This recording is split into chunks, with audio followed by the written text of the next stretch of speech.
Hello everyone, my name is Michael Kanz. Today I will be discussing things I have learned in my bread making journey so far. But first, I would like to introduce myself as the author of Keys to the Garden. Keys to the Garden is a book designed to help people live better with one another. It accomplishes this feat in two ways. First, I discuss each of the biological gender's patterns or traits of influence. Like an umbrella, both genders have an overall theme that influences their lives. But under that umbrella, women have two active traits with corresponding passives, and men have four active traits with no corresponding passives.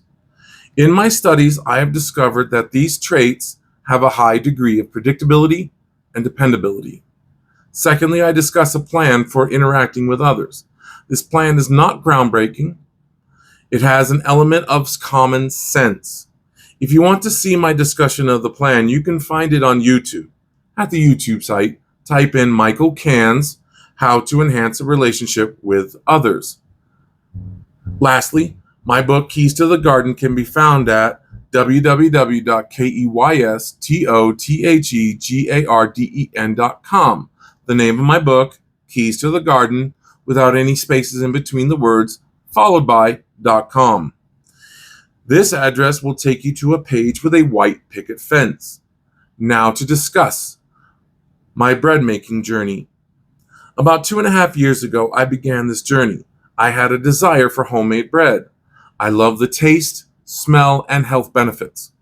For the first 2 weeks, my wife and I ate a lot of fresh bread. Probably more than we should have. The funny thing is that neither one of us gained. We actually lost a couple of pounds. Not sure how that happened, but it did. When I decided to start this journey, I went to a local baking supply store. I asked him about bread making supplies and a bread machine.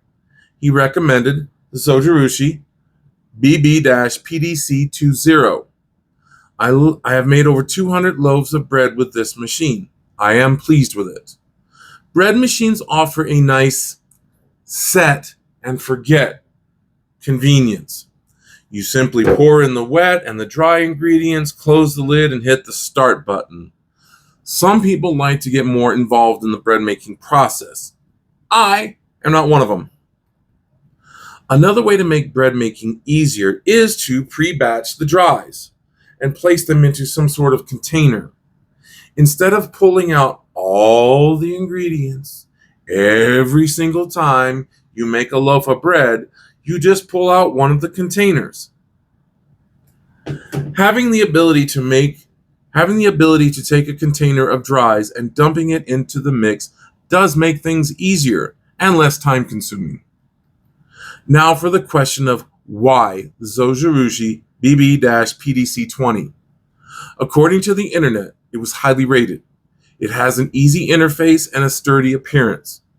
It has 3 homemade settings for one's own creativity. The machine has a heater built into the lid. I thought this would help create an even heating environment.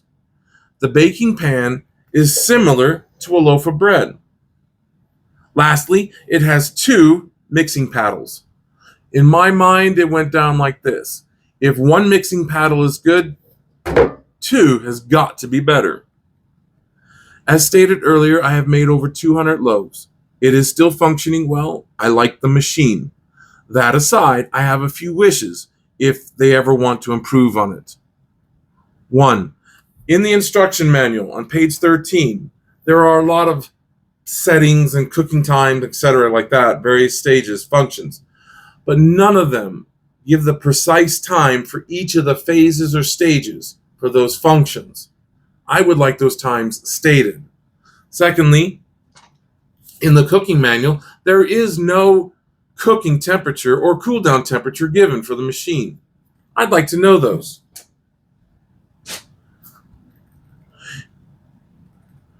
There is an alarm that sounds when the bread is done mixing.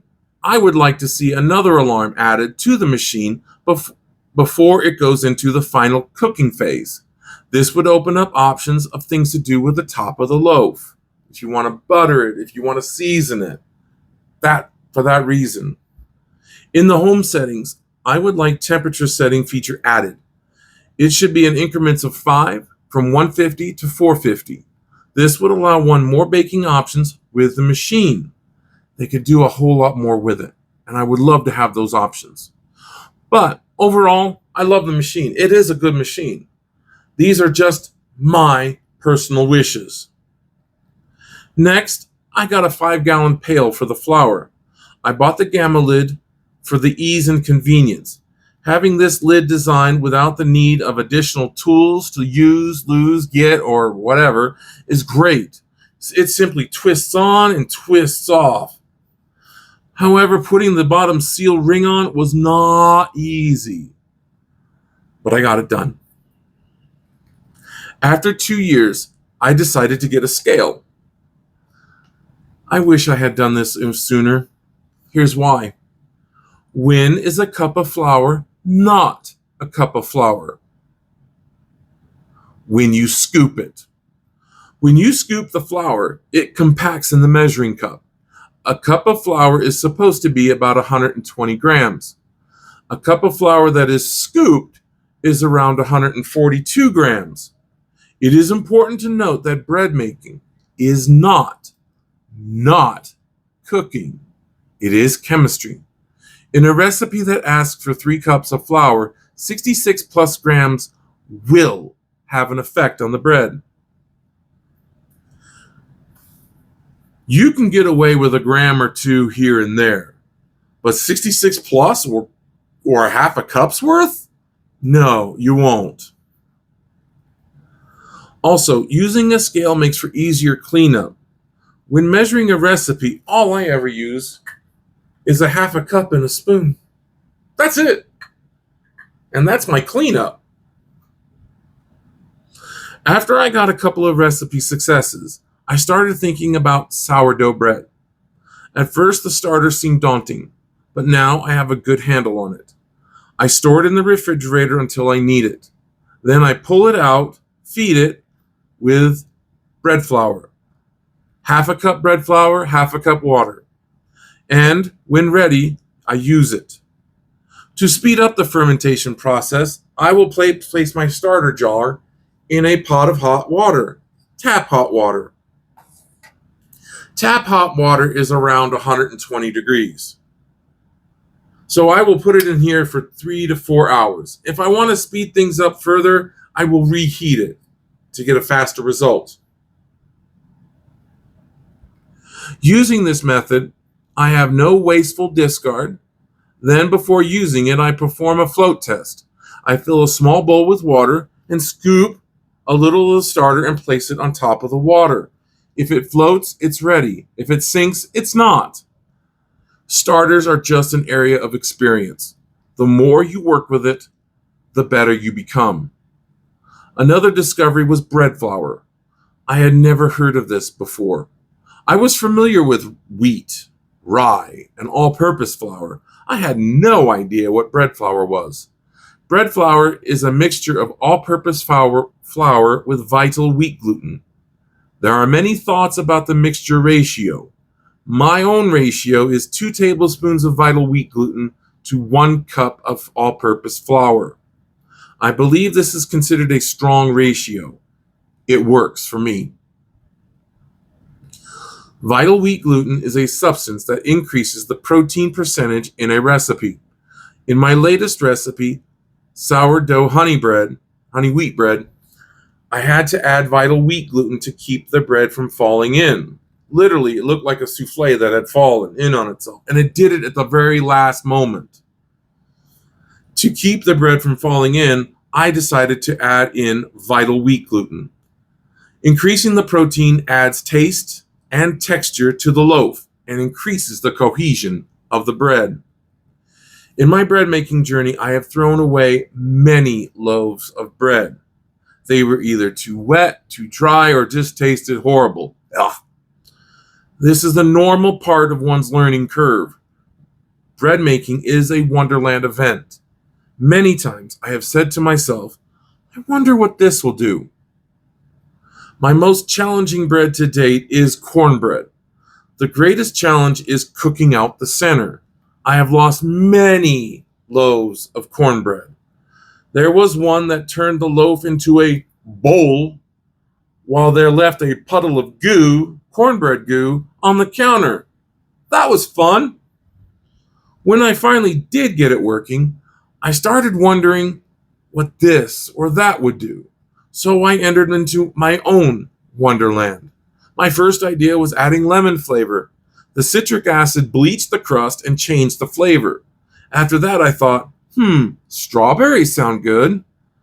The water in strawberries drastically changed the liquid chemistry of the bread. Then I thought, what about cinnamon? I love my cinnamon cornbread. It is not all that healthy, but I do love the taste. Yum yum. The purpose of this video is to provide a helpful resource. If it can help someone in their bread making journey, fantastic. I have accomplished a goal. Lastly, I have placed my recipes at my book's website, www.keystothegarden.com. The name of my book, Keys to the Garden, without any spaces in between the words, followed by .com. And remember, it will take you to a page with a white picket fence. These recipes are set to my tastes. Feel free to get and change these recipes and enter into your own wonderland. From time to time, I will add more recipes. My journey is ongoing as well. One last tip. If you're working with whole grain flours and you want to remove some of the grainy flavor, honey is a good option. Thank you for your time and take care.